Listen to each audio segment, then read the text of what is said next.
Hello friends, simplified civil services के इस session में आप सभी का स्वागत है। आज हम लोग PT 365 जो कि विजन IAS ने रिसेंटली रिलीज़ किया है पॉलिटी की, उसे डिस्कस करेंगे। इसमें ऑलमोस्ट 9 मंथ का जो करंट अफेयर है अप्रैल 2023 से दिसंबर 2023 तक का पॉलिटी सब्जेक्ट का उसे कवर किया गया है। जो दो बच्चे UPSC 2024 दे रहे हैं उनके लिए काफ़ी इम्पॉर्टेंट है, क्योंकि पूरा ईयरली जो करंट अफेयर होता है वो कवर हो जाता है। वो बच्चे जिन्होंने मंथली कवर नहीं की है उन्हें एटलीस्ट एक ना एक 1 ईयर कंपाइलेशन मैगज़ीन कवर करनी होती है, तो उनके लिए भी बहुत इंपॉर्टेंट है। इनफैक्ट अगर आपने मंथली पढ़ी भी है तो आप एक रीडिंग कर सकते हैं या सेशन ये देख सकते हैं। जो बच्चे 2025 में दे रहे हैं उनके लिए भी इक्वली इम्पॉर्टेंट है। अगर आप मेरे एक्सपीरियंस की बात करेंगे तो उस एक्सपीरियंस से मैं आपको बता रहा हूँ कि बहुत सारे ऐसे टॉपिक्स होंगे जो आपके 24 में आने वाले होंगे लेकिन नहीं पूछे जाएंगे। ये टॉपिक आपको 2025 में पूछे जाएंगे, बहुत इंपॉर्टेंट होंगे, लेकिन 24 में नहीं आते, 25 में आएंगे। तो ये सारे टॉपिक्स जो 25 वाले बच्चे हैं उनके लिए काम आ सकते हैं, इसलिए वो लोग भी अगर ये सेशन शुरू करते हैं तो उनके लिए भी बहुत बेनिफिशियल होगा। हम लोग कोशिश करेंगे कि ये जो सेशन है ये जो कंप्लीट विजन IAS की PT है पॉलिटी की, इसको 3 पार्ट या मैक्स टू मैक्स 4 पार्ट में कवर कर लें। अगर आपको हमारा कंटेंट पसंद आता है तो प्लीज़ आप लोग लाइक करिएगा, कमेंट करिएगा, शेयर करिएगा और सब्सक्राइब करिएगा। शुरू करते हैं। आज जो हम लोग टॉपिक कवर करने की कोशिश करेंगे वो है इश्यूज़ रिलेटेड टू कॉन्स्टिट्यूशन। आज थोड़ा छोटा सेशन है क्योंकि फर्स्ट है ना, उसके बाद में कवर अप करने की कोशिश करूँगा। शुरू करते हैं। Issues related to constitution. First topic है बेसिक स्ट्रक्चर डॉक्ट्रिन। ये आप लोगों ने ऑलरेडी पढ़ रखा होगा, लक्ष्मीकांत में आपके कोचिंग्स में पढ़ा दिया होगा। एक बार रिवीजन कर लेते हैं क्योंकि बहुत इंपॉर्टेंट ये टॉपिक है।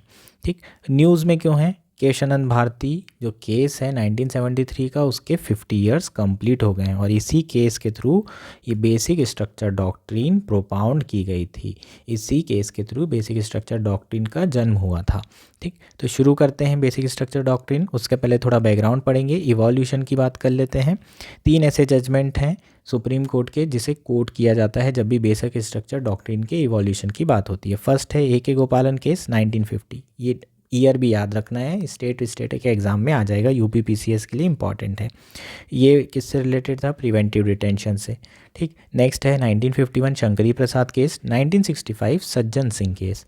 ठीक, इन तीनों सुप्रीम कोर्ट की जो रूलिंग आई थी, वर्डिक्ट आई थी, उसमें सुप्रीम कोर्ट ने कहा था कि parliament can amend any part of the constitution including fundamental rights.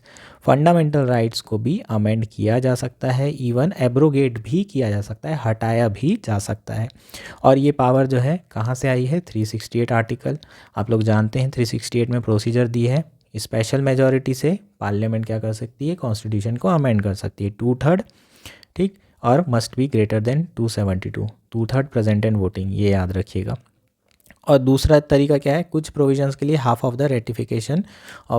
The state का रेटिफिकेशन चाहिए होगा और वो सिंपल मेजॉरिटी से।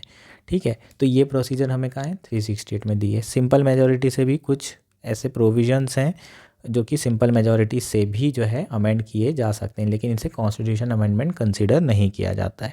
ठीक, तो पार्लियामेंट के पास ये पावर है, ऐसा तीनों जजमेंट में कहा गया था।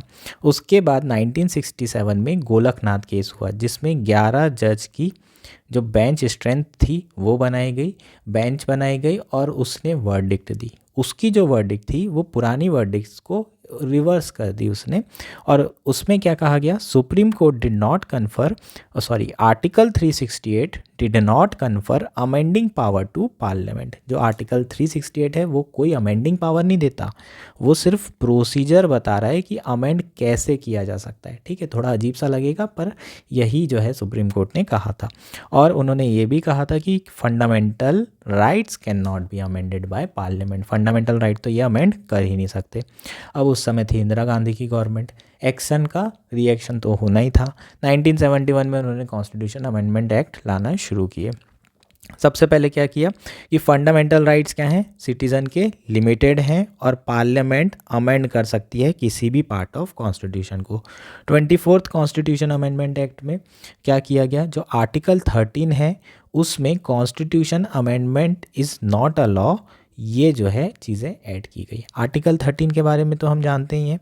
आर्टिकल 13 के हिसाब से क्या होता है कि अगर कोई लॉ ऐसा बनाया जा रहा है, कोई ऐसे कस्टम है या फिर कोई ऐसे एग्जीक्यूटिव ऑर्डर हैं जो कि फंडामेंटल राइट का वायलेशन कर रहे हैं, तो उसे नल एंड वॉइड किया जा सकता है। ठीक, इसी से तो जुडिशियल रिव्यू की पावर आती है। ये सारी चीज़ आप जानते हैं। पार्लियामेंट में 24th कॉन्स्टिट्यूशन अमेंडमेंट एक्ट के थ्रू कॉन्स्टिट्यूशन अमेंडमेंट आर्टिकल 13 में नहीं आता है, ये चेंज किया गया। और उसके साथ साथ constitution 25th constitution amendment act लाया गया, उसमें भी 2-3 जो चीज़ें की गई उसको देख लेते हैं। It curtailed the right to property with due compensation. जो 25th में सेकेंड सेक्शन था उसमें राइट टू प्रॉपर्टी को कर्टेल किया, अगर उसको जो पर्सन है उसकी लैंड एक्वायर की जा रही है और उसको कॉम्पनसेशन दिया जा रहा है। सेक्शन 3 में क्या बात की गई कि डीपीएसपी के को प्राथमिकता दी जाएगी फंडामेंटल राइट के ऊपर। और उसके अलावा 39B और 39C जो कि डीपीएसपी के अनुच्छेद हैं, आर्टिकल्स हैं, उसमें जुडिशियल रिव्यू का जो स्कोप था उसको ले लिया गया कि ये जो अगर सेक्शन है 39B और 39C जो कि prevention of concentration of wealth से रिलेटेड है, अगर इसके लिए कोई लॉ बनाया जाता है तो उसके लिए जुडिशियल रिव्यू नहीं होगा। तो ये 3 सेक्शन क्या किए गए, इंक्लूड किए गए कॉन्स्टिट्यूशन अमेंडमेंट एक्ट 25th के द्वारा। ठीक, उसके बाद केशवानंद भारती केस हुआ जिसकी वर्डिक्ट जो है आई, और वर्डिक्ट से जो डॉक्ट्रिन है बेसिक स्ट्रक्चर डॉक्ट्रिन वो जन्म ली। अब केशवानंद भारती केस की बात कर लेते हैं 1973 के।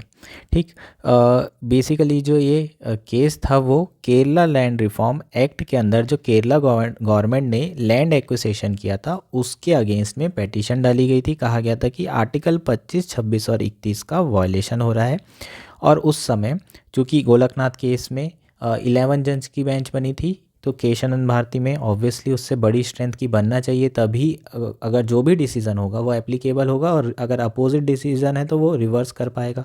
तो यहाँ पर हाईएस्ट, आज तक की हाईएस्ट स्ट्रेंथ वाली बेंच बनाई गई, 13 जज की bench of the supreme court, जो अभी तक के पूरी इंडियन हिस्ट्री में है ना, जब से इंडिपेंडेंस के बाद से बात कर रहे हैं, तब से जब से सुप्रीम कोर्ट बनी है तब से ये सबसे बड़ी बेंच है। ठीक, अब की आउटकम्स के बारे में बात कर लेते हैं। इसी में introduction of basic structure doctrine की क्या हुई थी, शुरुआत हुई थी, इसे इंट्रोड्यूस किया गया था। पहला तो उन्होंने जो सुप्रीम कोर्ट है, जो 24th कॉन्स्टिट्यूशन अमेंडमेंट एक्ट था उसको अपहेल्ड कर दिया और बोला कि ये बिल्कुल सही बात है कि पार्लियामेंट के पास कोई भी कॉन्स्टिट्यूशन के प्रोविज़न को अमेंड करने की पावर है, इंक्लूडिंग फंडामेंटल राइट। पर वो अमेंडमेंट एक लिमिटेशन लगाई गई कि such amendment should not alter, damage और डिस्ट्रॉय द एसेंशियल फीचर और the basic structure of doctrine और बेसिक स्ट्रक्चर ऑफ कॉन्स्टिट्यूशन। जो भी अमेंडमेंट होगा वो ना तो डैमेज करे, ना ही डिस्ट्रॉय करे, ना ही आल्टर करे जो बेसिक फीचर्स हैं कॉन्स्टिट्यूशन के, बेसिक स्ट्रक्चर हैं, जो जड़ें हैं कॉन्स्टिट्यूशन की, उसको किसी तरीके से ना हिलाए, उसको आल्टर ना करे। ये सारे प्रोविज़न ऐसे नहीं होना चाहिए। अगर बेसिक स्ट्रक्चर डॉक्ट्रिन वायलेट होगी तो वो अनकॉन्स्टिट्यूशनल माना जाएगा। ठीक, तो यहाँ से बेसिक स्ट्रक्चर डॉक्ट्रिन की शुरुआत हुई। इसके अलावा जो सुप्रीम कोर्ट ने कहा वो कहा कि जो पावर ऑफ जुडिशियल रिव्यू है वो भी इंटीग्रल पार्ट है ना। जो 39B और C में जुडिशियल रिव्यू छीन लिया गया था, वापस जो है सुप्रीम कोर्ट ने उसे रिवाइव किया, कहा कि जुडिशियल रिव्यू क्या है, बेसिक और इंटीग्रल पार्ट ऑफ कॉन्स्टिट्यूशन है और ये भी बेसिक स्ट्रक्चर है, और उसको दोबारा से ये जो पावर थी सुप्रीम कोर्ट की वापस उनको दे दी गई। ठीक, तो ये बेसिकली आउटकम्स थे। अब कुछ प्रिंसिपल देख लेते हैं जो over the period of time supreme court ने उसे बेसिक फीचर कंसिडर किया है, जैसे कि sovereignty of India, individual freedom secure to the citizen, mandate to build welfare state, किसका मैंडेट है, गवर्नमेंट का, supremacy of constitution, republican and democratic form of government, preamble में ये सारी चीज़ें आपको दिख जाएगी, काफ़ी सारे प्रिंसिपल तो प्रियम्बल में हमें मिल ही जाते हैं। Secular and federal character of the constitution, SR Bommai case याद है क्या 1992। Separation of power between the legislature, executive and judiciary, ठीक है, सेपरेशन डॉक्ट्रिन याद होगा। Unity and integrity of nation, power of judicial review and harmony and balance between fundamental right and DPSP। कौन सा case था ये? मेनका गांधी। याद रखो, ये छोटी छोटी चीज़ें हैं, है ना, पता होना चाहिए। अब बेसिक स्ट्रक्चर डॉक्ट्रिन के बारे में अगर आपसे पूछ ले कि ये है क्या, तो सुप्रीम कोर्ट की वर्डिक्ट से ये इवॉल्व हुई है। अब कॉन्स्टिट्यूशन ऑफ इंडिया में इसे मेंशन किया गया है क्या? कहीं मेंशन नहीं है, कहीं डिफाइन नहीं किया गया है। इवन सुप्रीम कोर्ट ने भी इसे डिफाइन नहीं किया गया है। आपको अगर याद होगा तो रिसेंटली जो हमारे वाइस प्रेसिडेंट हैं, उन्होंने बहुत क्रिटिसाइज़ किया है इस कॉन्सेप्ट को, बेसिक स्ट्रक्चर डॉक्ट्रिन को। ये इसलिए भी बहुत ज़्यादा न्यूज़ में रही है। तो ये कौन डिसाइड कर रहा है? Supreme court. और सुप्रीम कोर्ट मतलब नॉमिनेटेड लोग, अपॉइंटेड लोग डिसाइड कर रहे हैं, वो भी एक डेमोक्रेटिक कंट्री में, कि क्या होना चाहिए कॉन्स्टिट्यूशन में और क्या नहीं होना चाहिए। तो क्या ये सही है? तो बहुत ज़्यादा क्वेश्चन उठाए गए थे, ठीक है। केस बाय केस बेसिस पे supreme court basic feature include करती है, जो भी केसेस आए हैं, है ना। यहाँ पर 18-19 जितने भी आपके बेसिक स्ट्रक्चर या बेसिक फीचर्स हैं, वो सुप्रीम कोर्ट की वर्डिक्ट से इवॉल्व हुए हैं धीरे धीरे करके, ठीक। सिग्निफिकेंस क्या है? Check on the power of parliament, ठीक है, इंक्लूडिंग गवर्नमेंट ऑल्सो, ठीक है। पावर ऑफ गवर्नमेंट को भी लिमिट करेंगे। इससे कॉन्स्टिट्यूशन लिविंग डॉक्यूमेंट बन रहा है। इसके अलावा बेडरॉक, इसमें बहुत सारे ऐसे प्रिंसिपल है जो कि बेडरॉक ऑफ कॉन्स्टिट्यूशन लॉ है, ठीक। Ensure the federal structure, shape the judiciary approach to constitutional interpretation. ये सब सिग्निफिकेंस हो जाएगा, ये आप खुद भी निकाल सकते हैं, ठीक। तो ये हमारा फर्स्ट टॉपिक हो गया। नेक्स्ट टॉपिक के बारे में बात करते हैं, ठीक। पहला जो पढ़े, दूसरे में उसका एप्लीकेशन है। Independence of district judiciary, basic structure. Recently supreme court ने ऑल इंडिया जजेस association versus union of India case में जो है कहा कि district judiciary independence is also a basic structure, ठीक है। मतलब supreme court, high court and district judiciary तीनों की इंडिपेंडेंस बेसिक स्ट्रक्चर का पार्ट है ना। हमारे यहाँ जो जुडिशरी है वो क्या है? इंटीग्रेट, नीचे से ऊपर तक हम जाते हैं। US में क्या होता है, वहाँ पर जो फेडरल इश्यूज़ होते हैं वही वहाँ की सुप्रीम कोर्ट लेती है, ठीक। वहाँ पर ऐसा नहीं है कि यहाँ का क्रिमिनल केस जो है पहले हाई कोर्ट में जा रहा है उसके बाद सुप्रीम कोर्ट में, वहाँ इस तरह का स्ट्रक्चर नहीं है। इंडिया में इस तरह का स्ट्रक्चर है। सुप्रीम कोर्ट जो हाईएस्ट वाला कोर्ट है, वहाँ पर जितनी भी चीज़ें हैं हाई कोर्ट की, हर सब्जेक्ट को आप ऊपर जाके अपील कर सकते हैं, ठीक। और क्या कहा है सुप्रीम कोर्ट ने? सेपरेशन ऑफ पावर के अंदर officer of the judiciary should be treated separately from the staff of legislative and executive इन। और जो इंपॉर्टेंट थर्ड पॉइंट है, ये आप थोड़ा सा बाद में समझेंगे। सर्विस कंडीशन ऑफ जजेस for similar post are equivalent across state. ऐसा क्यों कहा है, अभी समझ में आ जाएगा। जो सर्विस कंडीशन है ऑफ जजेस इक्विवेलेंट पोस्ट के, मतलब डिस्ट्रिक्ट जज MP के, डिस्ट्रिक्ट जज UP के, इनकी सर्विस कंडीशन सेम होना चाहिए, ठीक। अभी नीचे समझेंगे।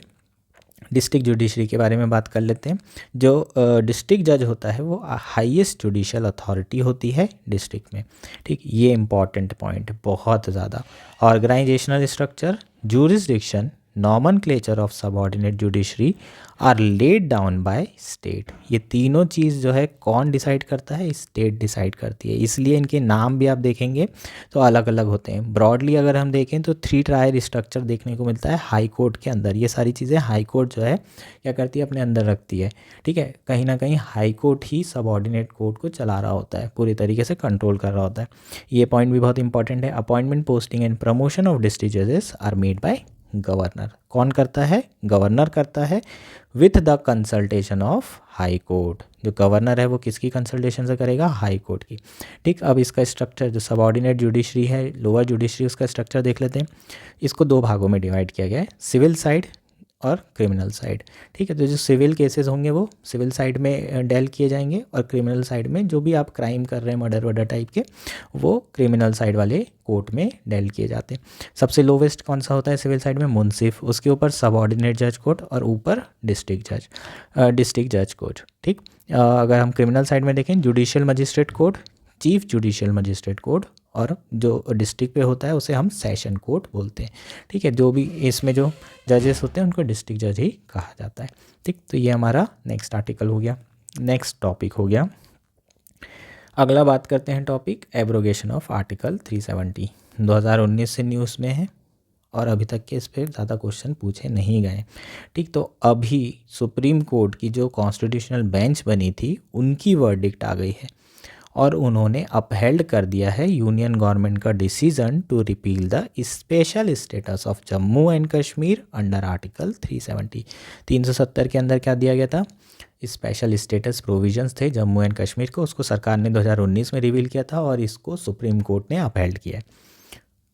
ठीक, 5 अगस्त 2019 को प्रेसिडेंट ऑफ इंडिया ने एक ऑर्डर प्रोमलगेट किया था, constitution and application to Jammu and Kashmir order 2019, जिसके थ्रू उन्होंने कहा था कि provision of Indian constitution are applicable in state. जो इंडियन कॉन्स्टिट्यूशन में उसमें जो इंडिया कॉन्स्टिट्यूशन के प्रोविजंस हैं वो सारे के सारे जम्मू कश्मीर में क्या होंगे, एप्लीकेबल होंगे। और पार्लियामेंट ने उसके बाद एक लॉ बनाया था Jammu and Kashmir reorganisation act, जिसमें स्टेट को बाइफरकेट करके 2 यूनियन टेरिटरीज बना दिया गया था। ठीक है, तो इसी को चैलेंज किया गया था बहुत सारे प्रैक्टिशनर्स ने सुप्रीम कोर्ट में, और इसके बनाने के तरीके को भी चैलेंज किया गया था क्योंकि जब ये सारी चीज़ें हो रही थी उस समय प्रेसिडेंट रूल लगा हुआ था जम्मू एंड कश्मीर में। ठीक है, तो वहाँ पर लेजिस्लेटिव या बोलना चाहिए वहाँ पर सरकार थी नहीं, डेमोक्रेटिक गवर्नमेंट नहीं थी, और डायरेक्टली जो भी चीज़ें हुई है वहाँ पर गवर्नर और प्रेसिडेंट के थ्रू हुई है, तो इसलिए ये चैलेंज किया गया था।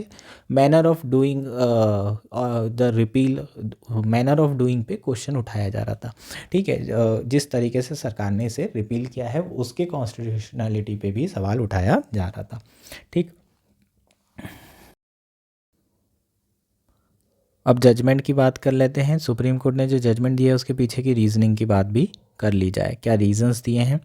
पहले तो उन्होंने प्रेसिडेंशियल प्रोक्लेमेशन को अपहोल्ड किया है 2019 के, और कहा है कि Jammu Kashmir did not retain any element of sovereignty the moment Jammu Kashmir India का पार्ट बना, स्टेट बना इंडिया का, उसी समय उन्होंने जो एलिमेंट ऑफ सॉवरेनिटी है वो खो दी थी, क्योंकि इंडिया में जो स्टेट्स हैं वो डिस्ट्रक्टिबल हैं। अनलाइक यूएस जहाँ पर फेडरेशन है, इंडिया में कॉसी फेडरल स्टेट है। ठीक, कॉसी फेडरेशन मतलब जो पावर है वो टिल्टेड टुवर्ड सेंटर है, और इंडिया में जो स्टेट होते हैं वो डिस्ट्रक्टेबल होते हैं, उसे सरकार पार्लियामेंट जब चाहे उससे बाइफरकेट कर सकती है, ब्रेक कर सकती है। तो यहाँ पर ऐसा नहीं है कि कोई भी स्टेट चाहे तो अपने आप को अलग कर सकता है। तो जिस समय जम्मू कश्मीर इंडिया में एक्सीड किया, ज्वाइन किया, उसी समय उन्होंने सॉवरेनिटी खो दी थी। उसके अलावा उन्होंने कहा कि जो आर्टिकल 370 था वो टेम्पररी और ट्रांजिशनल प्रोविज़न था। इसके अलावा सुप्रीम कोर्ट ने कहा जो बाइफरकेशन हुआ है उसके बारे में वो सही है, उसे भी अपहोल्ड किया गया। कहा गया कि पार्लियामेंट लॉ बना सकता है, किसी भी टेरिटरी को जोड़ के नए स्टेट बनाए जा सकते हैं, किसी भी स्टेट को तोड़ के न्यू टेरिटरीज बनाई जा सकती है। ये हम जानते हैं आर्टिकल 1 से 3 में ये सारी चीज़ें दी गई हैं, नेम चेंज वगैरह ये सारी चीज़ें भी उसमें हैं। और आर्टिकल 1 से 3 में जो वर्ड स्टेट है उसमें यूनियन टेरिटरी भी इंक्लूड किया जाएगा। ये भी सुप्रीम कोर्ट का जो जजमेंट था उसके पीछे की रीजनिंग थी। साथ ही में सुप्रीम कोर्ट ने जो एसआर बोमाई केस है उसको भी क्या किया है, उसको भी साइट किया है। और जो पेटिशंस हैं उसमें प्रेसिडेंट का जो प्रोक्लेमेशन है उसको रिव्यू किया गया इसी जजमेंट पे रिलाई करके। क्यों इस जजमेंट पे रिलाई किया गया? क्योंकि ये जब केस हुआ था उस समय भी बहुत सारी जगह में प्रेसिडेंट रूल लगाया गया था, और उस समय जो प्रेसिडेंट के एक्शंस थे उसका भी जुडिशियल रिव्यू किया गया था, और देखा गया था कि जो प्रेसिडेंट के एक्शन है उसमें कोई मालाफाइड इंटेंशन है या नहीं। तो उस समय सुप्रीम कोर्ट ने कहा था एसआर बोमाई केस में कि action of president during the state emergency were open to judicial scrutiny, और इसी जजमेंट पे रिलाई किया गया और देखा गया कि कोई मालाफाइड इंटेंशन से काम तो नहीं किया गया है, तो नहीं किया गया था, कोई ऐसा इंटेंशन नहीं था। ओवरऑल जम्मू कश्मीर के अच्छाई के लिए उसे इंडिया से इंटीग्रेट करने के लिए इस प्रेसिडेंशियल ऑर्डर लाया गया था, इसलिए इसे अपहोल्ड किया गया। ठीक, तो ये सारी चीज़ें होपफुली आपको क्लियर हो गई होगी। बाकी कॉन्टेक्स्ट यार अब इतना इंपॉर्टेंट नहीं रहा। ठीक है, नहीं आने वाला है, छोटे मोटे एग्जाम में पूछ सकता है। ठीक है, हरी सिंह थे, उन्होंने लास्ट में इंस्ट्रूमेंट ऑफ एक्सेशन साइन किया, ये कहानी आप जानते हैं, नॉट दैट रेलिवेंट। आर्टिकल 3 के बारे में जानकारी होना चाहिए, इसमें कहा गया है कि पार्लियामेंट लॉ से न्यू स्टेट फॉर्म कर सकता है, किसी भी स्टेट की जो बाउंड्रीज़ हैं, एरियाज़ हैं और नेम हैं उन्हें चेंज कर सकता है एग्जिस्टिंग स्टेट की, लेकिन उसके लिए एक प्रोसीजर फॉलो करनी पड़ती है। आइदर ऑफ द हाउस में पार्लियामेंट के वो बिल पेश कर सकता है, लेकिन only on the recommendation of president, prior recommendation की ज़रूरत होगी। जो प्रेसिडेंट होंगे वो स्टेट लेजिस्लेचर को क्या कर सकते हैं, ये बिल भेज सकते हैं उनके व्यूज़ या ओपिनियन जानने के लिए। पर क्या उनके जो ओपिनियन होंगे वो बाइंडिंग होंगे? बिल्कुल भी नहीं। टाइमलाइन दी हुई है क्या इसके लिए? कुछ नहीं, ये सारी चीज़ें नहीं दी हुई है, बस आपको इतना याद रखना है।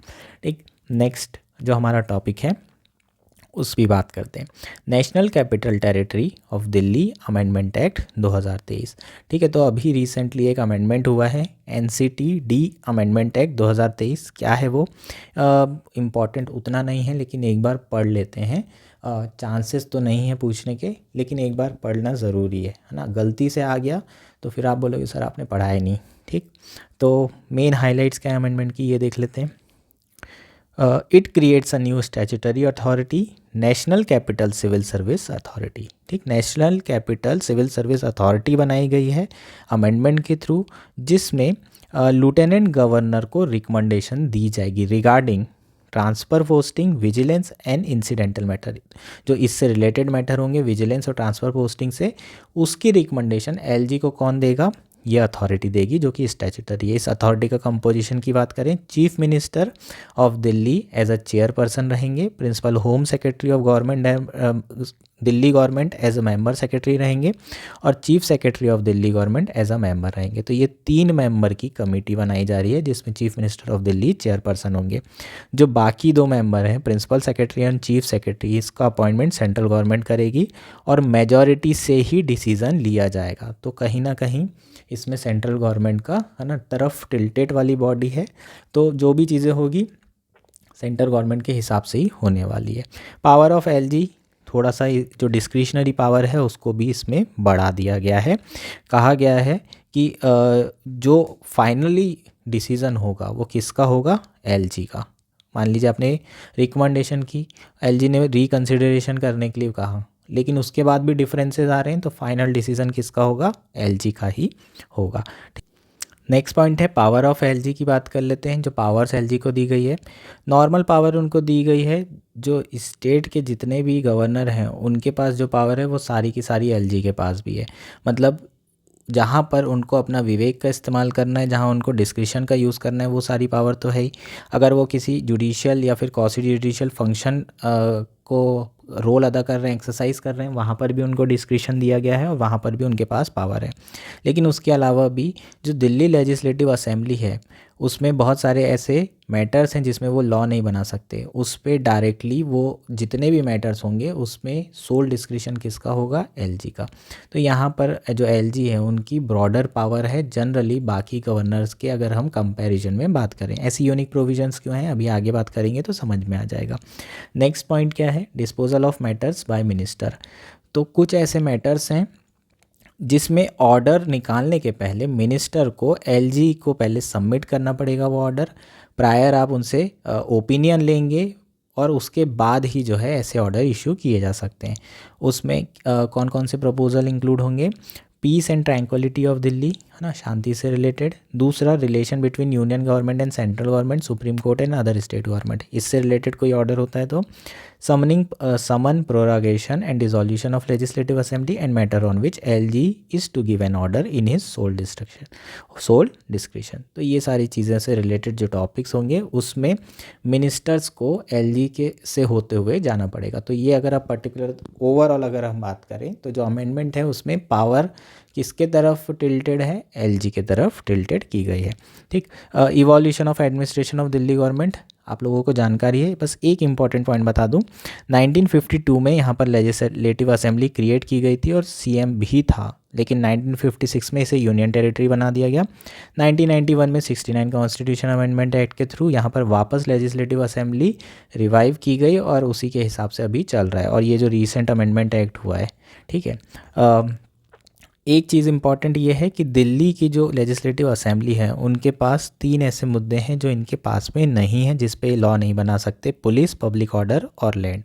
ठीक है, इसी यूनिक पोजीशन के कारण एलजी की जो पावर है वो बहुत ब्रॉडर है बाकी स्टेट के गवर्नर से। ठीक है, उनके पास काफ़ी ज़्यादा डिस्क्रिशनरी पावर है यहाँ पर, और एलजी को यहाँ पर एज ए डेजिग्नेट किया जाता है दिल्ली का एडमिनिस्ट्रेटर। हालांकि वो एड एंड एडवाइस पे काम करेंगे, लेकिन उनके पास स्टिल बहुत ज़्यादा पावर होती है। नेक्स्ट और बहुत यूनिक पॉइंट है वो है parliament can legislate over all matter in state and concurrent list related to Delhi.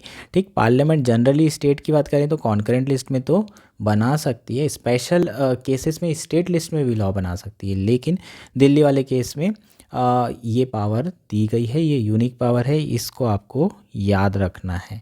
ठीक है, काफ़ी इम्पॉर्टेंट ये पॉइंट था। ठीक, तो होपफुली सारी चीज़ें क्लियर हो गई होगी। नेक्स्ट बात करेंगे प्रिवेंटिव डिटेंशन के बारे में। ठीक है, ये इम्पॉर्टेंट है यार, इसको याद रखना है। इससे रिलेटेड जो आर्टिकल्स हैं, प्रोविजंस हैं, उसको ध्यान रखेंगे।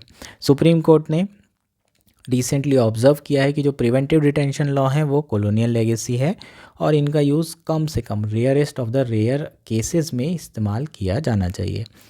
इसके अपोजिट अगर आप गवर्नमेंट की बात करें, स्टेट हो या सेंटर, इसका यूज़ एकदम ज़्यादा तरीके से, एकदम फाड़ तरीके से कर रही है। इंडिपेंडेंस के बाद से कोई भी सरकार हो इसका पूरा इस्तेमाल करती है। आप बस उनके अगेंस्ट में थोड़ा सा सरकार को क्रिटिसाइज़ करिए, गवर्नमेंट के अगेंस्ट में कुछ बोलिए, और आपके ऊपर प्रिवेंटिव डिटेंशन लॉ लगा के आपको जेल में डाल दिया जाएगा। ठीक, तो प्रिवेंटिव डिटेंशन के बारे में पहले समझ लेते हैं होता क्या है। आर्टिकल 22 याद है क्या? कुछ ध्यान आ रहा है? कोई बात नहीं, अभी डिटेल में पढ़ लेते हैं। प्रिवेंटिव डिटेंशन के अंदर किसी भी पर्सन को क्राइम कमिट करने के पहले उसे जेल में डाल दिया जाता है। बेसिकली क्या कर रहे हैं हम, किसी भी पर्सन का हमें डर है कि ये कुछ कांड करने वाला है, कोई क्राइम करने वाला है, पब्लिक ऑर्डर डिस्टर्ब करने वाला है, तो इसको पकड़ो और जेल में डाल दो। तो इसको बोलते हैं प्रिवेंटिव डिटेंशन। इसमें बिना किसी ट्रायल के, कन्विक्शन के बाय द कोर्ट, किसी को भी सिर्फ इस डर पे कि ये कुछ कर सकता है, इसे जेल में डाल दिया जाता है। ठीक है, पब्लिक ऑर्डर के अगेंस्ट कोई एक्टिविटी कर सकता है। तो जो आपको आर्टिकल 22(1) क्लॉज, आर्टिकल 22(2) क्लॉज में जो आपको प्रोटेक्शन दिया गया था अगेंस्ट द डिटेंशन, जेल में डालने के अगेंस्ट में कुछ प्रोटेक्शन दिए गए थे, वो प्रिवेंटिव डिटेंशन केस में अवेलेबल नहीं होते हैं।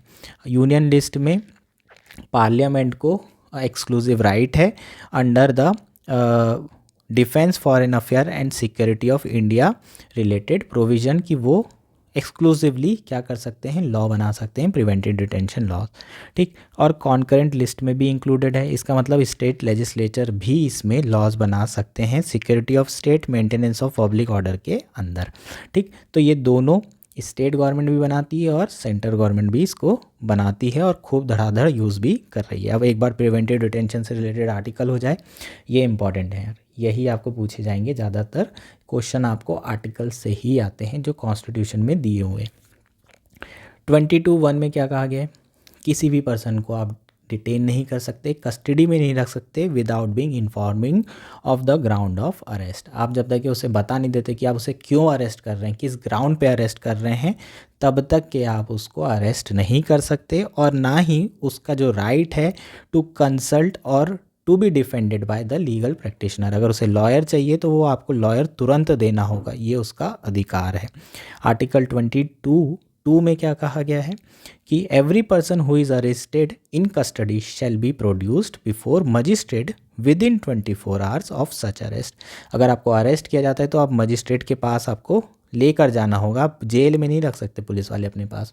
ठीक है, इसमें जो ट्रैवलिंग टाइम है वो इंक्लूड नहीं किया जाता है ना। मान लो कि 3 दिन लग गए मजिस्ट्रेट के पास पहुंचाने में, और ट्रैवलिंग टाइम 3 दिन हो गया, तो आप ये नहीं बोल सकते कि नहीं 24 घंटे में पहुंचाओ, मुझे प्लेन से लेके जाओ, लेकिन ऐसा नहीं। ठीक, नेक्स्ट क्या है 22(3) क्लॉज क्या है? The above 2 clause will not be apply who is detained under the preventive detention law. Third में ये कहा गया है कि अगर प्रिवेंटिव डिटेंशन के अंदर किया गया है तो ये दोनों चीज़ एप्लीकेबल नहीं होगी। इसका मतलब ना ऐसा ज़रूरी नहीं है कि आपको जेल में डाला जा रहा है और आपको बताया जाए कि आपको किस ग्राउंड में डाल रहे हैं अगर प्रिवेंटिव डिटेंशन लॉ का इस्तेमाल कर रहे हैं, और ना ही आपको लीगल प्रैक्टिशनर मिलने वाला है, ना ही आपको कोई लॉयर बचाने वाला है। ठीक, 22(4) में दिया हुआ है कि आप किसी भी पर्सन को 3 महीने के पीरियड से ज़्यादा नहीं रख सकते unless an advisory board confirm that कि सफिशिएंट रीज़न है इनके डिटेंशन को क्या करने के लिए, कंटिन्यू करने के लिए। मतलब आपको मैक्सिमम सेफगार्ड दिया हुआ है इतना कि प्रिवेंटिव डिटेंशन के अंदर कि 3 महीने तक तो जेल में रख सकते हो बिना इसको बताए, लेकिन उसके बाद आपको एक हाई कोर्ट की 3 जज की क्या होगी, कमिटी एडवाइजरी बोर्ड होगी, वो कंफर्म करेगी कि हाँ सफिशिएंट कॉज है, आपने इसे ज़बरदस्ती नहीं रखा हुआ है, पब्लिक ऑर्डर ये ख़राब कर सकता है, उसी केस में आपको जो है जेल में रखा जाएगा 3 महीने के बाद। ठीक, एक और बहुत इंपॉर्टेंट कॉज क्लॉज है इसमें, वो है कि ये 3 महीने की जो प्रिवेंटिव डिटेन की जो वो दी हुई है, आपको लिमिट दी है कि 3 महीने से ज़्यादा आप नहीं रख सकते, इसे पार्लियामेंट चेंज कर सकती है। अगर पार्लियामेंट चाहे तो ये मैक्सिमम लिमिट को बढ़ा के 6 महीने 10 महीने लॉ लाएगी तो कर सकती है। तो बेसिकली लॉ के थ्रू ही ये सारी चीज़ें पॉसिबल है। ठीक है, इससे प्रिवेंटिव डिटेंशन से रिलेटेड काफ़ी सारे वर्डिक्ट्स है, एक गोपालन है, जिसमें कहा गया था कि यार इसका यूज़ कम से कम करना है ना। सुप्रीम कोर्ट ने हमेशा लोगों के फेवर में ही किया है। इसमें बहुत ज़्यादा बेल के इश्यूज आते हैं प्रिवेंटिव डिटेंशन से रिलेटेड, उसमें सुप्रीम कोर्ट कहती है कि आप इसका यूज़ कम से कम करें। ठीक है, रेयर इसका इस्तेमाल होना चाहिए, लेकिन इसे होना भी चाहिए क्योंकि सिक्योरिटी ऑफ द स्टेट का मैटर है। ठीक है, टेररिज्म से रिलेटेड इश्यूज़ हैं, उसमें इसका यूज़ करना भी बहुत ज़रूरी है। अगर ऐसे कोई एक्ट हो रहे हो तो वेट थोड़ी करेंगे वारंट लाने का, पकड़ो और डालो। तो ये हमारा प्रिवेंटिव डिटेंशन हो गया। नेक्स्ट टॉपिक है पर्सनालिटी राइट्स। ये थोड़ा डिफरेंट टॉपिक है, नया है और यूपीएससी प्री के लिए काफ़ी इम्पॉर्टेंट है, आपको पूछा जा सकता है। न्यूज़ में क्यों है?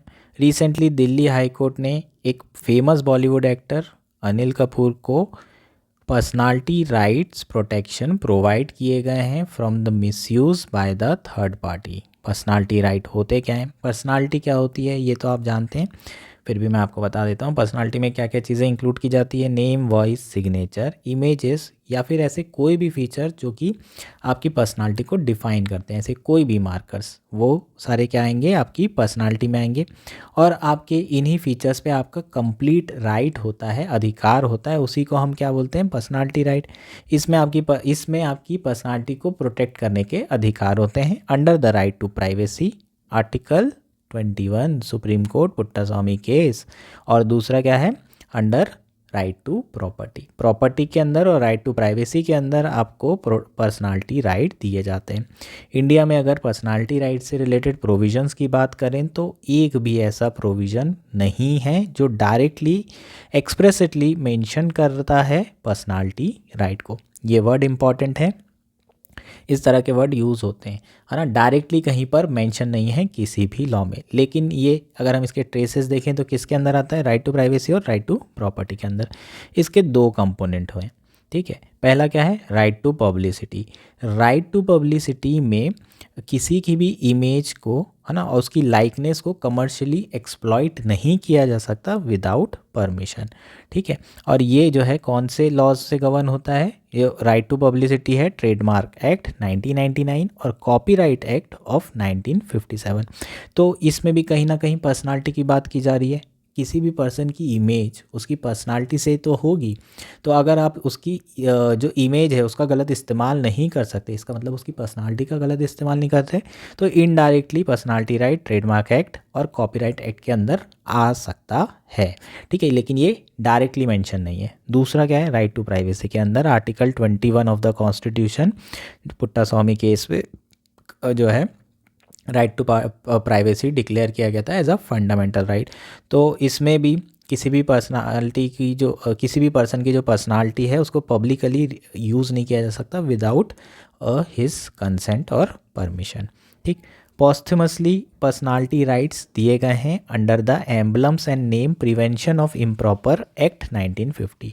इसमें जो है कुछ फ्यू डिग्नेटरीज हैं जिनका नाम और सिंबल्स हैं जिसको आप अनऑथराइज्ड यूज़ नहीं कर सकते, उसका प्रोटेक्शन इसमें दिया गया है। आईपीसी में भी कहा गया है कि अगर आप किसी डिसीज पर्सन के बारे में कुछ भी नेगेटिव बातें करते हैं, डेरोगेटरी चीज़ें यूज़ करते हैं, तो आप पे डिफॉमेशन सूट फाइल किया जा सकता है।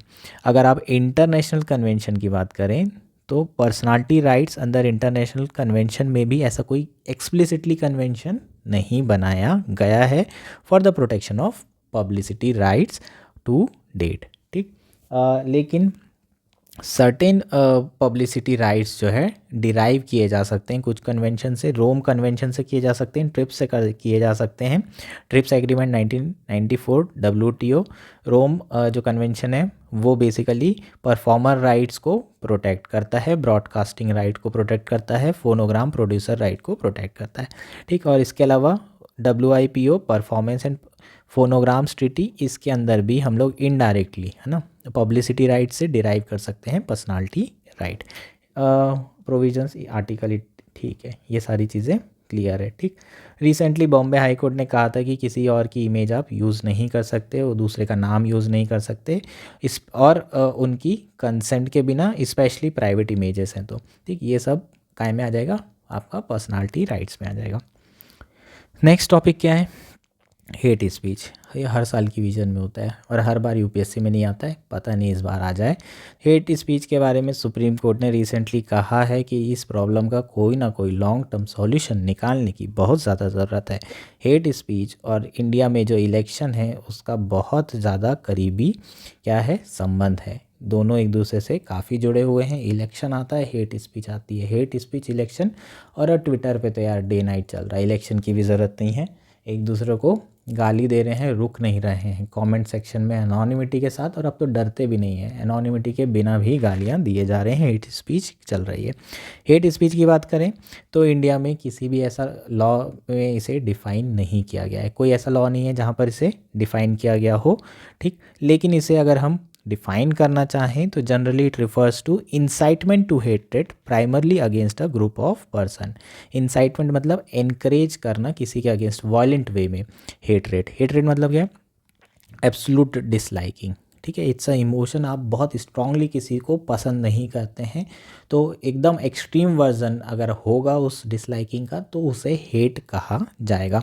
ठीक, और जनरली हेट स्पीच को अगर हम डिफाइन करना चाहें तो वो उसको क्या कर सकते हैं define? It refers to incitement to hatred primarily against a group of person. किसी सर्टेन ग्रुप ऑफ पर्सन के अगेंस्ट में जो इंसाइटमेंट किया जा रहा है, एनकरेज किया जा रहा है वायलेंस, उसको हम हेट स्पीच कंसिडर करते हैं। इसके एग्जांपल यार इलेक्शन की स्पीचेस उठा के देख लो, बहुत मिल जाएंगे। ठीक, hate speech can be conveyed through any form of expression. Images का यूज़ किया जा सकता है, cartoon, memes, object, gesture, symbol, और जो ऑनलाइन ऑफलाइन चल रहा है डेटा डिसेमिनेशन, वो सारी चीज़ों से हम क्या कर सकते हैं? हेट स्पीच कन्वे कर सकते हैं। सिर्फ बोलने की ज़रूरत नहीं है, क्योंकि स्पीच है इसका मतलब ये नहीं कि स्पीच देंगे तभी हेट स्पीच कहलाएगी वो। ठीक, अब कॉन्स्टिट्यूशनल प्रोविजंस की बात कर लेते हैं हेट स्पीच से रिलेटेड। बेसिकली हम रेगुलेशन की बात कर लेते हैं। कॉन्स्टिट्यूशन में कोई भी ऐसा प्रोविज़न नहीं है लेकिन एक्सप्लिसिटली जो कि हेट स्पीच की बात करता हो, एक्सप्रेसली हेट स्पीच की बात करता हो, लेकिन इसे कर्टेल किया जा सकता है under article 19(2) freedom of speech और एक्सप्रेशन दिया हुआ है। उसमें 19(2) में रीजनेबल रिस्ट्रिक्शन है। पब्लिक ऑर्डर से related, incitement to offence and security of state, इन 3 ग्राउंड पे हम हेट स्पीच को रोक सकते हैं, कर्टेल कर सकते हैं। इसके अलावा जो हमारे जो नए हैं इंडियन पेनल कोड की जगह जो भारतीय न्याय संहिता बनी है, IPC और CRPC, ठीक, CRPC के अंदर ये सारी चीज़ें भी इंक्लूड की गई है। नया नाम जो आ गया है भारतीय न्याय संहिता, उसमें भी अलग अलग सेक्शंस हो गए हैं। पहले 153, 295 ये सेक्शंस हुआ करते थे हेट स्पीच के, क्योंकि ये हर बार विजन में पढ़ा करते थे हम, अब बदल गए। अब सेक्शन 196 हो गया है, जिसमें अगर डिफरेंट ग्रुप्स के बीच में एनमिटी जो है क्या हो रही है, प्रमोट की जा रही है on the ground of religion, race, place of birth, resident and language, तो उसे पेनलाइज किया जाता है। ठीक है, जनरली रिलीजियस फीलिंग को अगर क्या किया जा रहा है, उसके अगेंस्ट में इंसाइट किया जा रहा है, लोगों को वायलेंस करने के लिए प्रोवोकेट किया जा रहा है। ठीक, तो उनको उनके लिए IPC में सेक्शंस दिए हुए हैं। ठीक, तो ये पता होना चाहिए, एग्जैक्टली आपको सेक्शन आएंगे नहीं। ठीक, प्रीलिम्स में तो बिल्कुल नहीं। नेक्स्ट क्या है? Representation of people act. इसमें भी हेट स्पीच को लेकर कुछ प्रोविजंस हैं। जैसे कि अगर कोई हेट स्पीच देता है तो उसको जो है कंटेस्ट करने से रोक लिया जाएगा, डिस्क्वालीफाई कर लिया जाएगा। हार्डली ऐसा होता है लेकिन ये सेक्शन दिया हुआ है। इसके अलावा सेक्शन 125 है आरपीए एक्ट 1951 का, 123(3) है, जिसमें प्रमोशन ऑफ एनमिटी को भी क्या किया गया है, पनिशेबल माना गया है on the ground of religion, race, caste, community, language. ठीक है, तो आप किसी एक रिलीजन पर्टिकुलर ग्रुप के अगेंस्ट में, किसी कास्ट के बेसिस पे आप किसी को है ना इंसाइट नहीं कर सकते वॉयलेंस करने के लिए। ठीक है, बोल नहीं सकते कि ये सर्टेन ग्रुप है, इन्हें वोट मत दो, ये ऐसे हैं, गद्दार हैं, ये हैं, वो हैं, इस तरीके की चीज़ें आप यूज़ नहीं कर सकते, हेट स्पीच नहीं कर सकते, नहीं तो आपको जो है इसे इलेक्टोरल प्रैक्टिस जो है करप्ट प्रैक्टिस माना जाएगा और डिस्क्वालीफाई कर देंगे। ठीक, अगला है protection of civil right act. इसमें भी जो है ऐसे सेक्शंस हैं जिसमें हेट स्पीच को पेनलाइज किया गया है। ये बेसिकली अनटचेबिलिटी को अबॉलिशन करने के लिए ये लॉ बनाया गया है। जनरली जो शेड्यूल कास्ट कैटेगरी है उनके लिए ये स्पेशल प्रोविजंस बनाए गए हैं ताकि आर्टिकल 17 को इम्प्लीमेंट किया जा सके। ठीक है, आर्टिकल 17 में अबॉलिशन ऑफ अनटचेबिलिटी दी है, लेकिन उसे इम्प्लीमेंट करने के लिए पैनल प्रोविज़न लगेंगे जो कि सिविल राइट एक्ट 1955 में इंक्लूडेड है। ये हमारा हेट स्पीच हो गया। जो प्रोविजंस हैं वो हमने सारे देख लिए, स्टैट्यूटरी प्रोविजंस दिए हुए हैं, लेकिन डायरेक्टली अगर हम बात करें एक्सप्लिसिटली कहीं पर ना डिफ़ाइन किया गया है और ना ही उसके लिए अलग से लॉ बनाया गया है, अलग से कोई लॉ नहीं है। ठीक, तो नेक्स्ट बात करते हैं हमारा 1.7 प्लेसेस ऑफ वर्शिप एक्ट 1991। ठीक है, तो अब राम मंदिर बन गया है, उसके बाद से ये काफ़ी ज़्यादा न्यूज़ में है। क्यों? क्योंकि राम मंदिर बनने के बाद क्या, तो उसके बाद है प्लेसेस ऑफ वर्शिप एक्ट।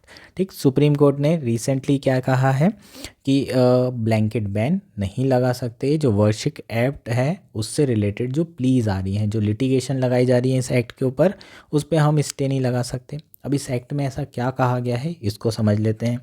ठीक, इसमें ये कहा गया है कि जो religious character of the place of worship है वो 1947 में जैसी थी, अब इंडिपेंडेंस के बाद से उसको चेंज नहीं किया जाएगा। इसका मतलब जो मंदिर है उसे मस्जिद नहीं बनाया जाएगा, जो मस्जिद है उसे मंदिर नहीं बनाया जाएगा, जो चर्च है वो चर्च रहेगा, और जो जूस की जो वर्शिप प्लेसेस हैं वो जूस की रहेगी, उसमें कोई चेंज नहीं किया जाएगा।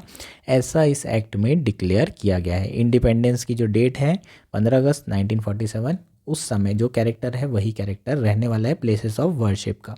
ठीक, इसमें यह भी कहा गया है कि पॉजिटिव ऑब्लिगेशन दिया गया है स्टेट के ऊपर कि वो जो है उनके ऊपर ये दायित्व है कि वो religious character of every place of worship को क्या करेंगे, मेंटेन करेंगे। जो जिस वक्त इंडिपेंडेंस के समय में जो कैरेक्टर था वो बाद में भी यही होना चाहिए।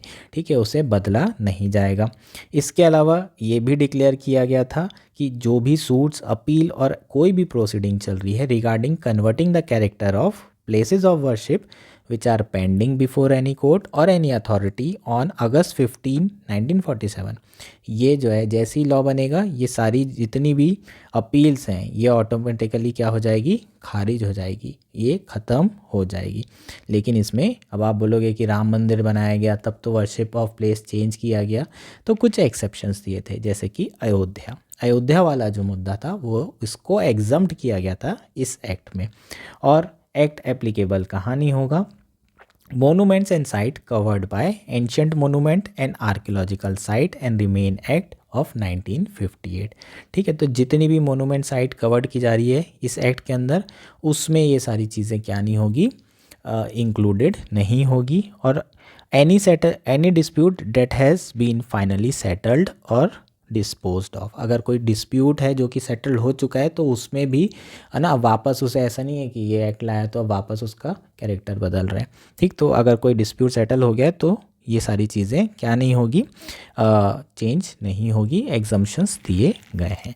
ठीक है, पेनाल्टी भी दी गई है कि अगर ऐसा कोई करता है ना, कन्वर्ट करने की कोशिश करता है तो उसे 3 साल की सज़ा हो जाएगी। तो अभी जो काशी और ज्ञानवापी वाला मुद्दा चल रहा है उसमें अगर हम देखें तो ये प्लेसेस ऑफ वर्शिप एक्ट पे बहुत ज़्यादा सवाल उठाए जा रहे हैं, बहुत ज़्यादा पिटीशन लगाई जा रही है, क्योंकि अगला मुद्दा वही है जो ज्ञानवापी मस्जिद है उसको चेंज करने का। ठीक है, वहाँ पर मंदिर बनाने का चल रहा है। ठीक है, तो ये सारी चीज़ें इसी के अंदर हैं। ठीक, नेक्स्ट अब बात कर लेते हैं अदर इम्पॉर्टेंट न्यूज़। ठीक, छोटी छोटी न्यूज़ेज़ हैं, इसको देख लेते हैं, वन लाइनर आपको पूछा जा सकता है।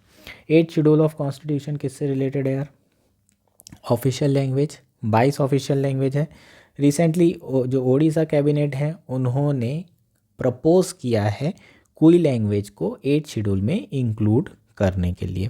8th शेड्यूल के बेनिफिट क्या होते हैं? सरकार से जो है जो लैंग्वेज होती है उसके डेवलपमेंट में सपोर्ट मिल जाता है। इसके अलावा तुम यूपीएससी देते हो तो यूपीएससी 22 लैंग्वेज में दिया जा सकता है। अगर ये कोई लैंग्वेज भी आ गई तो तुम लोग यूपीएससी कोई लैंग्वेज में भी दे सकते हो। ऑल इंडिया कॉम्पिटिटिव एग्ज़ाम भी दिया जा सकता है इस लैंग्वेज में। इसके अलावा साहित्य एकेडमी रिकॉग्नाइज करती है और बहुत सारे जो साहित्य लिखे गए हैं इस लैंग्वेज में उसका ट्रांसलेशन होता है और इसे पार्लियामेंट्री डिबेट और असेंबली में भी यूज़ किया जा सकता है। इनिशियली अगर हम बात करें 8th शेड्यूल की तो शुरू में 14 लैंग्वेजेस थी, धीरे धीरे करके ये 22 हो गई। तो कितनी लैंग्वेज बढ़ गई? 8।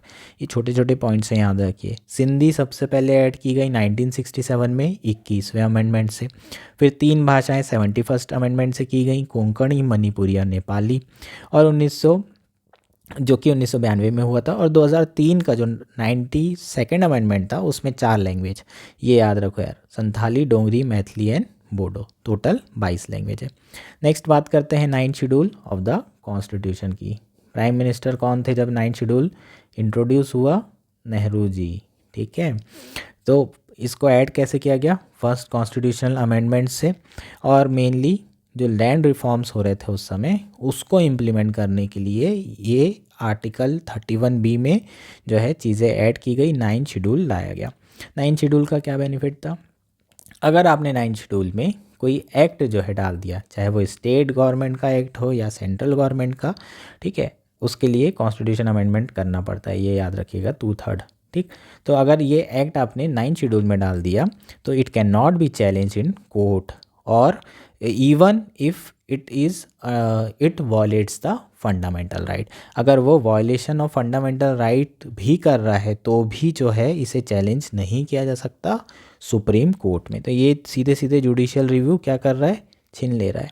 और सुप्रीम कोर्ट जुडिशियल रिव्यू छोड़ ही नहीं सकता क्योंकि वो तो बेसिक फीचर है। IR Coelho versus state of Tamil Nadu 2007 में सुप्रीम कोर्ट ने रूलिंग दी थी कि 9th शेड्यूल में लॉ रखे जाएंगे तो भी सुप्रीम कोर्ट जुडिशियल रिव्यू कर सकता है इन केस आर्टिकल 21, 14 और 19 अंडरमाइन हो रहे हैं। ये जो तीनों आर्टिकल हैं इसे गोल्डन ट्रायंगल कहा जाता है।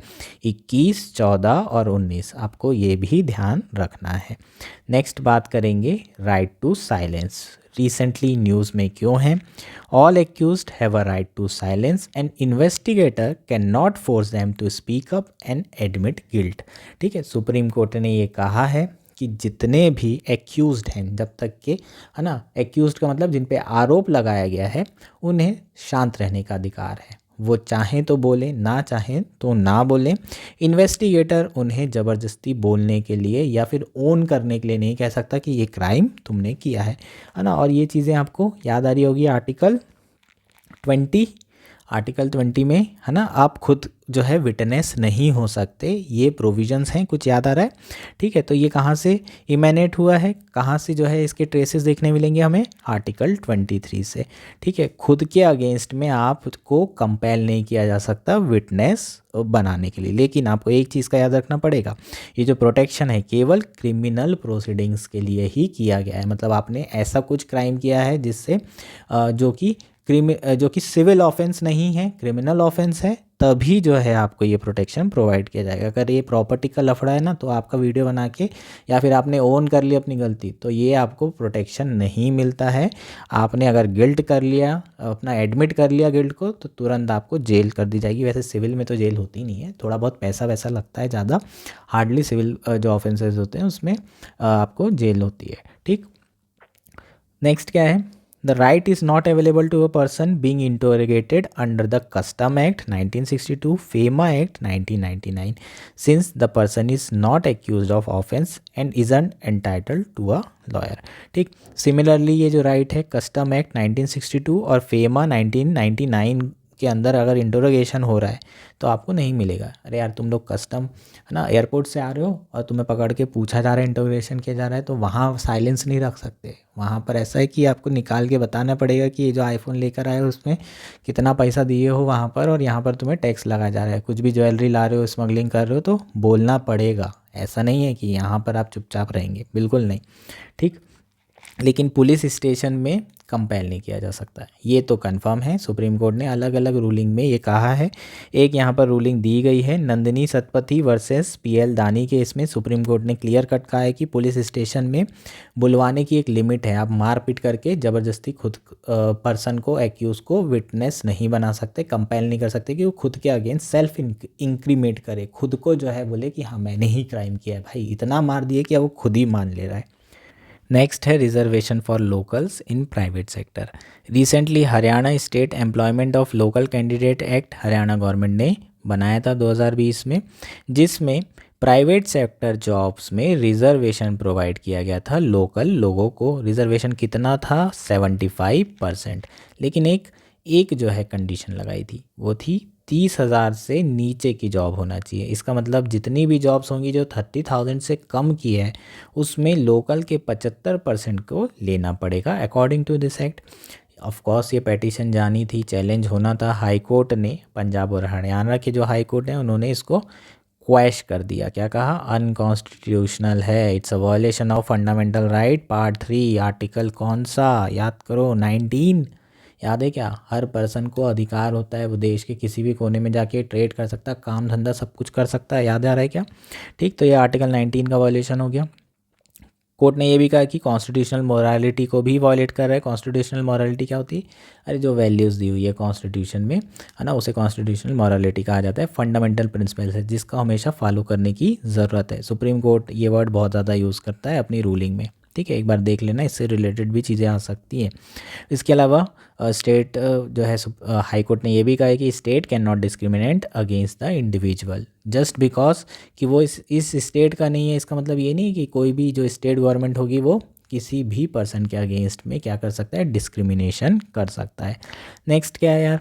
Affirmative action. अफर्मेटिव एक्शन जानते हो यार, रिजर्वेशन होता है। ठीक है, अफर्मेटिव एक्शन जनरली क्या होता है? जो गवर्नमेंट जो वनरेबल सेक्शंस होते हैं उनके लिए करती है। अपने यहाँ जो SC ST रिजर्वेशन है या फिर OBC रिजर्वेशन है और अब EWS भी रिजर्वेशन हो गया है, तो न जाने जितने भी रिजर्वेशन हैं वो सारे के सारे क्या कंसिडर किए जाते हैं? अफर्मेटिव एक्शन कंसिडर किए जाते हैं। आर्टिकल 15(4), 16(4) में सरकार इसके अंदर जो है क्या कर रही है? प्रोवाइड कर रही है। इट्स अ पॉजिटिव एक्शन और पॉजिटिव डिस्क्रिमिनेशन। इसे US में इंट्रोड्यूस किया गया था। जो ब्लैक हैं उनके लिए जो है इसे यूज़ किया था। उनके साथ जो हिस्टोरिकली इनजस्टिस हुई थी उसके उस जो हिस्टोरिकल इनजस्टिस को रिवर्स करने के लिए अफर्मेटिव एक्शन दिए जा रहे थे। ठीक, इंडिया में इसका इस्तेमाल रिजर्वेशन के थ्रू किया जाता है। ठीक है, नेक्स्ट है Ranganath Mishra commission. Ranganath Mishra commission also known as national commission for religious and linguistic minorities. ठीक है, इसे national commission religious and linguistic minority भी कहा जाता है। और इसका जो मैंडेट था वो look into various issues related to linguistic and religious minority. 2007 में इसने अपनी रिपोर्ट दी थी, UPA टाइम पे बनाया गया था। और इन्होंने क्या रिकमेंड किया गया था जिसके लिए ये न्यूज़ में है? इसमें कहा गया था कि शेड्यूल कास्ट जो स्टेटस है उसको रिलीजन से डीलिंग कर देना चाहिए। जैसे कि ST में होता है, वो मोर क्या है? रिलीजन न्यूट्रल है STs। उसी तरीके से शेड्यूल कास्ट को भी रिलीजन से डीलिंग करना चाहिए। इसका मतलब क्या है? STs जो है हिंदू में भी हैं, मुस्लिम्स में भी हैं, क्रिश्चियन में भी हैं, लेकिन SCs केवल हिंदू ही हैं। ठीक, तो ये क्या कह रहे हैं कि अगर मान लीजिए कोई हिंदू SC कन्वर्ट कर जाता है मुस्लिम में तो या फिर क्रिश्चियन में, तो उसका स्टेटस SC रहना चाहिए, उसे ख़त्म नहीं करना चाहिए ताकि उसे रिजर्वेशन मिल सके। अभी तक के ये इम्प्लीमेंट क्यों नहीं हो, इससे समझ में आया? क्योंकि यार एक तरीके से जो फोर्स कन्वर्जन है कम से कम वो तो रुक जाता है। बहुत गरीब तबके के जो लोग रहते हैं उनको जो मिशनरीज़ होते हैं कई, वो पैसे दे के लुभा के ज़बरदस्ती जो है कन्वर्जन करा देते हैं। तो एटलीस्ट ये रिज़र्वेशन वाली चीज़ें उनको रोके हुई है, इसलिए शायद सरकार ने ये सारी चीज़ें इम्प्लीमेंट नहीं की। ठीक, नेक्स्ट आर्टिकल है 355। मणिपुर का जो कन्फ्लिक्ट था उसमें न्यूज़ में था। बंगाल में तो हमेशा कन्फ्लिक्ट चलता है और हमेशा न्यूज़ में रहता है। ठीक है, ये इमरजेंसी प्रोविज़न में आर्टिकल इंक्लूड होता है। इमरजेंसी प्रोविज़न जानते हो? 352 नेशनल इमरजेंसी, 356 प्रेसिडेंट रूल, जो कि ये प्रेसिडेंट रूल वर्ड यूज़ नहीं हुआ है, और 360 फाइनेंशियल इमरजेंसी ये सारी चीज़ें आप जानते होंगे। 355 पढ़ लेते हैं जो ज़्यादा इंपॉर्टेंट है, आजकल न्यूज़ में चल रहा है। क्या है? It is the duty of union to protect every state against external aggression and internal disturbance. ये केंद्र सरकार की ड्यूटी है कि स्टेट गवर्नमेंट को एक्सटर्नल एग्रेशन, जो बाहर से अगर कोई अटैक करने वाला है इस है ना इंडिया के बाहर से, या फिर कोई इंटरनल डिस्टर्बेंस चल रहा है, उसके अगेंस्ट में बचाने की जिम्मेदारी केंद्र सरकार की होती है। एक्सटर्नल एग्रेशन तो डिफेंस आप देख ही रहे हो, आर्मी वार्मी ये सब यूनियन के पास होता है, केंद्र सरकार के पास होता है, ताकि स्टेट को बचाया जा सके। And to ensure that the government of the state is carried on in accordance with the provision of this constitution. और ये इंश्योर किया जाए कि जो स्टेट गवर्नमेंट है, जो स्टेट हैं, वो बेसिकली जो प्रोविजन ऑफ कॉन्स्टिट्यूशन है उसको फॉलो कर रहे हैं, उसके हिसाब से चल रहे हैं। ये चीज़ आर्टिकल 355 में दी हुई है। और आज का हमारा लास्ट है राइट टू वॉक। पंजाब ऐसा पहला स्टेट है जो कि इम्प्लीमेंट कर रहा है राइट टू वॉक। और इसके कारण अब जितनी भी सड़क बनेगी, चाहे वो नेशनल हाईवे हो या फिर स्टेट हाईवे हो, जब भी रोड बनेगी बाजू में फुटपाथ प्रोवाइड करना ज़रूरी हो गया है, साइकिल ट्रैक बनाना ज़रूरी हो गया है। NHAI भी अगर बनाता है, national highway authority of India, कोई भी नेशनल हाईवे बनता है तो बाजू में क्या बनना ज़रूरी है? साइकिलिंग ट्रैक्स बनाना ज़रूरी, फुटपाथ बनाना ज़रूरी है। तो राइट टू वॉक UPPCS जैसी चीज़ों में आएगा, है ना, UPSC में नहीं आने वाला, पर पता होना चाहिए। ठीक, ये हमारा आज का जो है डिस्कशन कंप्लीट होता है। होपफुली आपको है ना मज़ा आया होगा। कोई डाउट है तो आप कमेंट में सेक्शन में हम मुझसे पूछ सकते हैं, वो चीज़ें मैं आपको दोबारा एक्सप्लेन कर दूंगा, या और कोई डाउट है तो भी हम जो है एक्सप्लेन कर देंगे। ठीक, मेरा टेलीग्राम चैनल है, आप उसको भी ज्वाइन कर सकते हैं, वहाँ पर भी आप जो है अपने डाउट्स पूछ सकते हैं। और आपको जो रिसोर्सेज हैं फ्री में जो है प्रोवाइड किए जाएंगे। जो भी रिसोर्सेज कोचिंग के हैं आसानी से हम आपको अपने टेलीग्राम चैनल में प्रोवाइड करेंगे। तो प्लीज़ आप लोग ज्वाइन कर लीजिए। Thank you and enjoy your day.